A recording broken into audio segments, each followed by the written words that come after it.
Okay, welcome to Four Lanterns, and welcome to your virtual tasting. Normally, we would greet you here when you come to the property. You should have received your box with 5 wines in them, the bottles. Each of these has roughly 2 ounces, which is enough for 2 people to taste, 1 ounce pour each. You'll also have some printed material. There's tasting notes on each of the wines that are in your box. There's wine club information, and there's information on how to order wines at the end of your tasting. So, let me give you a little bit of history about Four Lanterns. My wife Jackie and I purchased the vineyard in 2013 and established the Four Lanterns Winery at that time. We moved here in 2014 and opened up the doors to serve our customers. And so, when we established, Jackie, come here. When we established the winery, we named it Four Lanterns Winery. After our 4 daughters. They are the lights of our life. And I always like to say, sometimes the lights burn brighter than at other times. We're happy you're here. We hope you're going to have a great time. We look forward to going through our 5 wines with you, and we'll stop back after we go through the wines and talk a little bit more at that point in time. So, cheers. Let's get going. So we're going to taste the Viognier now. I'm standing here, I guess we're all standing here in our tank room. These are the tanks we use to make our white wine. It's kind of a cool time to be here right now because you can see the frost on the side of the tanks. We're cold chilling some of our whites. We do that so that the potassium bitartrate precipitates out of the wine, and that ensures that it stays crisp and clean looking as you drink it. Our tasting notes, I believe, say it has stone fruit and pear on the nose, which it does. Beautiful wine, clean, crisp for a Viognier. Viogniers can be heavy at times. It just depends on how they're made. This one's a cleaner, more subtle Viognier, but it does have great flavors. Viognier is a bigger white grape than, say, Sauvignon Blanc would be, or Picpoul Blanc. So let's see how it tastes.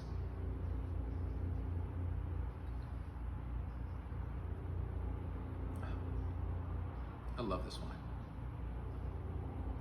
I'm not sure I even knew what Viognier was before I came to Passarolas, but it's just a beautiful wine. The vines that this wine comes from are planted on the hill. If you've ever been to our vineyard, there's a big hill behind the tasting room.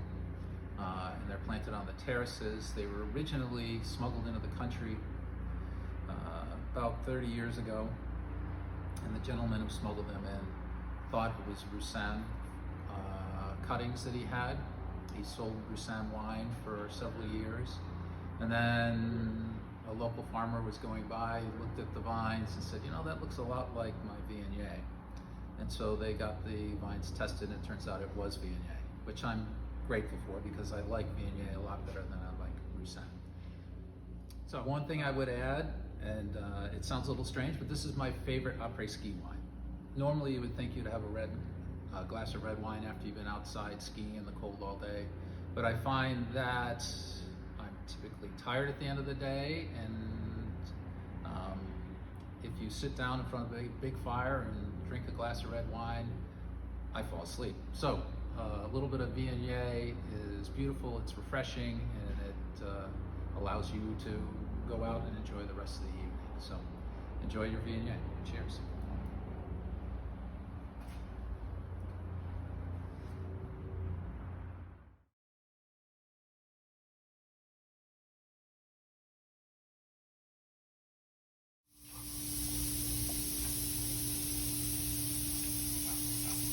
Welcome to the barrel.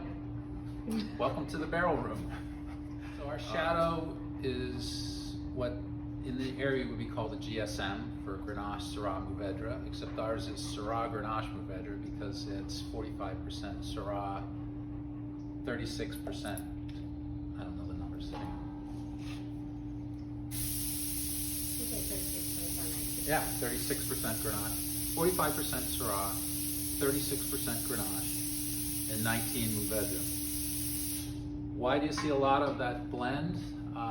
One, because the 3 grapes go extremely well together, but typically that would be the grapes that you would find, at least the grapes that dominate Chateauneuf-du-Pape blends from the Rhone Valley. And since these grapes are native or come from the Rhone Valley initially, that blending those three has become very popular in Paso Robles because it makes such beautiful and intriguing wines. It's a lighter bodied wine. I would say a medium bodied wine. Medium. Medium. Jackie said medium is medium. Great aromas. A tasting that say red and blue fruit, which is pretty generic. That doesn't mean a lot. When I smell it, I get strawberries. Maybe stewed strawberries. And there is maybe a hint of blueberry underneath, so yes, red and blue fruit. There we go.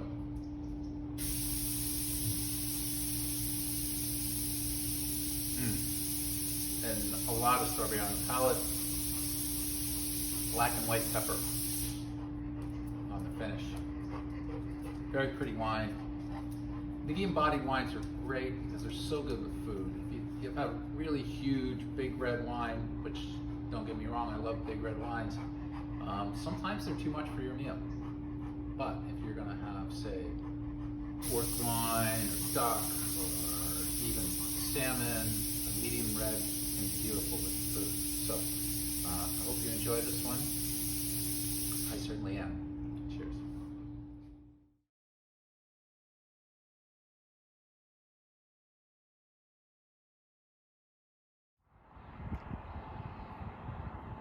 Well, now we're on top of the hill on the Four Lanterns Estate Winery, surrounded by Syrah vines, and that's the wine we're going to taste. It's called Firelight.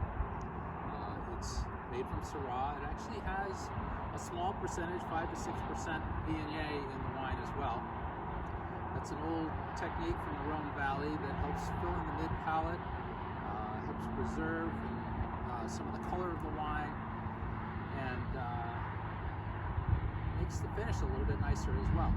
Syrah is an interesting grape. For those of you that are, Cab fans and haven't had a lot of Syrah, Syrah is earthier. It's a little bit funkier than Syrah, than Cabernet would be. It's kind of the difference between a steak and pork or venison. Maybe a little gamier is what I'm trying to say. So I'm going to open this now.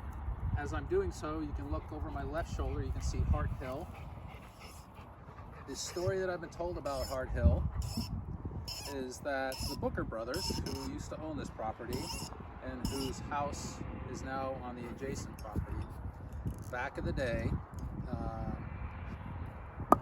at a fairly advanced age, one of them fell in love, and the story is that he stood on this hill and his brother was across the small valley here on the other hill, and he instructed his brother which trees to cut to make a heart on what's now known as Hart Hill for this woman that he fell in love with. I don't know if that's true, but that's the story. So let's try the Syrah. You can immediately see darker, richer color, slightly opaque, or definitely opaque. Big, funky, rich. Again, still has that nice acidity to it. Just flavors just popping out all over the place. Strawberry, cherry, blackberry. Again, that underlying earthiness, funkiness.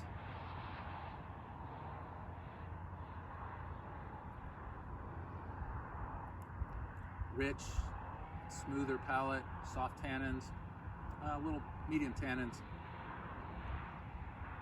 So nice structure, great fruit. Definitely a bigger wine, something you would eat with a bigger, more powerful meal.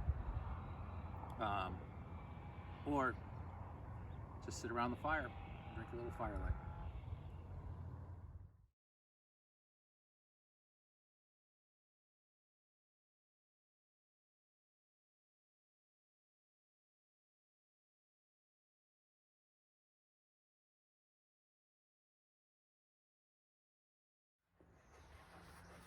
So here we are in the tasting room. We're going to try Sardius. Sardius is our blend of 85% Merlot and 15% Cabernet Sauvignon. Merlot's a great grape. I know it got a bad rap years ago from the movie Sideways, but there's some beautiful Merlots out in the world, and it's one of the best grapes to blend and to work with. This particular Merlot is a fuller, richer wine than a lot of the other wines we have. It is in the medium to full body range, but it has some just very dramatic flavors. Your tasting notes say cherry. You may also note that the tasting notes on the Cabernet Sauvignon say cherry. It's different though. The Cabernet wine was a little more of fresh and bright fruit flavors. This is more stewed fruit flavors. Although it does have 15% of the Cabernet blended into it, it gives it a little more complexity than you would if we were just drinking Merlot on its own. A great wine, again.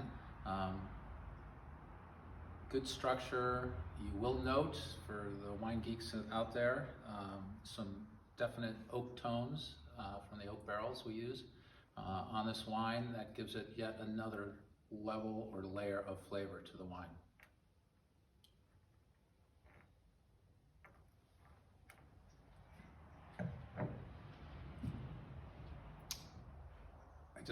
Osso buco, steak, there's all these great foods come to mind when you drink this wine. I hope you're enjoying it as much as we are. Cheers. Interesting aside on our labels, when we first started, we had all of our kids paint the labels. They'd do a little bit of artwork, we'd sit at the dining room table, get the art sets out from when they were little, paint pictures, and we'd pick the ones we liked for the labels. Our youngest daughter, Sage, at that time was really trying, and any of the parents out there know that when you're watercoloring, the harder you try, the more paints get on the page, and then everything kind of turns brown. While she was doing this beautiful flower, the middle was red, and then the outside was yellow, and then more color got added, and more color, and then the outside just became this big puddle of brown. But we wanted Sage to have a label. So I took my phone, clicked the picture, and then expanded it so that all we got was the middle red part. And so that's where the label came from. It actually turned out to be one of our nicer labels. So here's to you, Sage.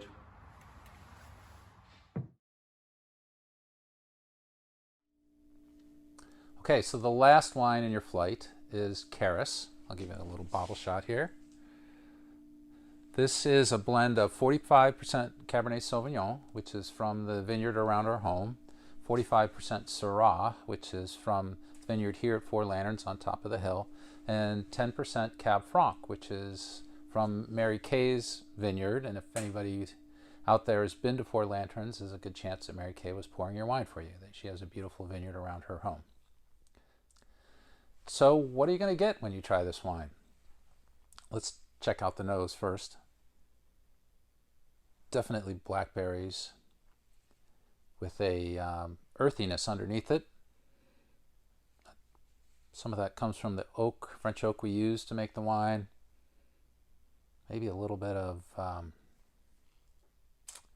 olives, maybe sauteed mushrooms.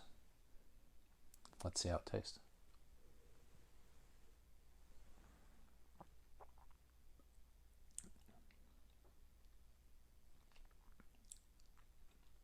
Nice. So all of the above, yes, they all blend very nicely together. A little bit of cherry notes, maybe that's from the good acidity. It helps brighten that fruit a little bit. Smooth on the palate. Nice, long, lingering finish. And you can tell my voice has changed a little bit because there are some pretty nice tannins in the wine as well. So, cheers. Okay, a little bit about Kharis. First of all, the name. The name is a Greek word which means grace. And for those of you wondering what the light reference is, all of our wines have a light reference in their name. There is a satellite going around the sun that's called Kharis. Maybe it's a mini planet, I don't know, but that's where we got the light reference. Kharis, originally I had planned to blend Cabernet and Syrah together. to make Kharis, and when I did that, I just got this very big, powerful wine, and it was too much. It was over the top, and so I thought that I would blend a little bit of Cab Franc in, because Cab Franc is earthier, a little bit, maybe a little drier on the palate, but anyhow, it really completely changed the wine, took it in a whole different direction. Just that 10% made the wine so much more palatable and so much more fun to drink, and integrated the other two major components so that it didn't taste like you've got, you know, half a mouthful of Syrah and half a mouthful of Cab, which literally you did, but now you've got an integrated wine that's really fun to drink. As we move forward, we only had 2 vintages of Cabernet Franc, so the 17 that we're drinking now and the 18 have Cab Franc blended into them. The 19 will not, but fortunately we have some other cool varietals to work with, one of which is Petit Verdot. We may even try a little Merlot in the blend to see how that works out. And eventually we will have Cab Franc again, because we plan on planting some here at the winery. So we'll get back to having that as an integral part of the blend. So when we made this wine, we blended it and we called it the Funky Blend, because we didn't have a name for it yet. And it's an odd blend because you've got Syrah from the Rhone Valley, native to the Rhone Valley. You've got Cabernet that comes from the Bordeaux region, and then Cab Franc, which is right bank Bordeaux, and Cabernet would be left bank Bordeaux. So just a weird blend of grapes. So it was the Funky Blend. And in the barrel, I absolutely love this wine. So every time somebody would come and they'd have a barrel tasting, we'd always get a little of this wine and let them try it. Then we bottled it, and it just didn't live up to the barrel taste, and it just drove me crazy, and I didn't even drink it for a while. I wouldn't even drink it, and then I would say about 6 months ago, all of a sudden it just started to emerge from this funk that it had been in, and really got to be beautiful and nice and as good, if not better, than it was in the barrel. So anyhow, I hope you're enjoying it. Cheers. So where are we? So this is in the middle of the barn. If you've been to Four Lanterns, the tasting room is that big barn on the property. And we're in the middle of the building. This is our case goods room. We actually have 3 case goods rooms at the moment. So after we bottle, we bring the wine into the case goods room, and it stores here, and we have it ready for serving to our guests or shipping to you if you're elsewhere and want to enjoy our wine. Another thing we do, which is kind of fun, is every SKU that we make, we save some of, typically about 6 cases. So back in the corner, well, not even back in the corner anymore, but from here back, we have all the wines we've made over the years, and those are available. Most of them are available in the library section when you come here to taste the Four Lanterns, and some of them are even available on the website.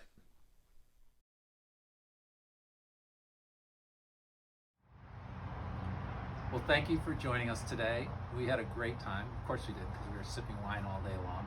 But it was really fun doing this, and we hope you enjoyed the wines. I'm going to turn it over to Jackie. All right, again, thanks for joining us. So I hope you guys were able to use the little handouts with the tasting notes on the back for your wines to take notes. But 2 other things that were in your box were a little brochure that tells you a little bit about us and a little bit of information about our wine club. We are on our stage right now for our final shot, and behind us is the lawn and the tasting room. One of the things that we do in the summer, this is open for not only our wine club members but also the general public, is we do a summer music series, which we weren't able to have this summer because of COVID, but we hope to be able to have it next summer. It's really a nice way to build our community around here, and just to celebrate and see our wine club members every Sunday night. The other thing I wanted to point out is in the far background on the left is our vacation rental. So that is open to the general public, but our wine club members get a discount on it, all associated with what wine club level they join at. So the last final thing I wanted to point out to you was our postcard. So on the back side of the postcard is probably the other most important information for you to have today. There is a discount code. that you'll find in the little rectangle box to give you 20% off on your wines for today. Now, the best way to do this is, if you're interested in purchasing, is to go to our website, fourlanternswinery.com. If you go to the shop section at the top of the website and then hit current releases for the wines, you'll see the full menu of all our wines. You can choose whatever you want. In addition, if you want to choose the wines you tasted today or try some new ones, you're welcome to do that. That's only good for today. That's only good for today. So please do this today. There's a time limit on it, and we want to make sure that you get that 20% off. Thanks again for joining us today. Yeah. Cheers. Cheers. Cheers.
Okay, take 4, and I'm out of wine. So I don't know, we gotta go get some more wine.